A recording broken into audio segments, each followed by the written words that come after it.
So what's behind this take to the streets riot mentality? America has a long-standing history of peaceful protests, but what unfolded last night was pure pandemonium. Today, we ask some local experts to weigh in. Chris Conti is here with more on that. Chris? And Vicki, there's no question that no matter how the decision had fallen last night, some folks would have been disappointed.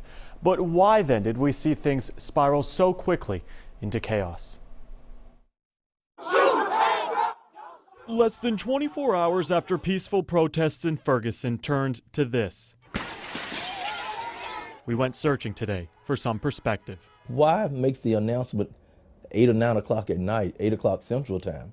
When why do that? Dwight Lewis is a former writer for the Tennessean. He was in Nashville during the 1960s when protests erupted here, fueled largely by race. You look back today and you wonder, here we are again. No matter what the decision was in Ferguson, Missouri last night, Lewis believes something would have happened. Why do we have riots? Rioting doesn't do you any good. Whether last night's events make sense or not, they still happened. But there must be a way different than violence to begin to process and manage these things. Dr. Randy Lowry is president at Lipscomb University. With a background in conflict management, he sees Ferguson as a teaching moment.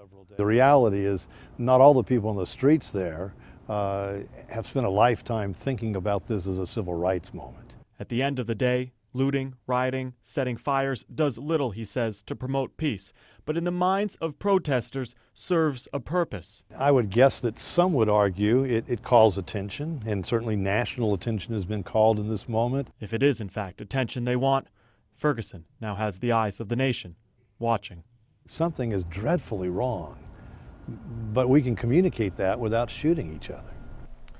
Both Dwight Lewis and Dr. Lowry said the only way to prevent this from happening again is for community leaders to sit down and have constructive conversations.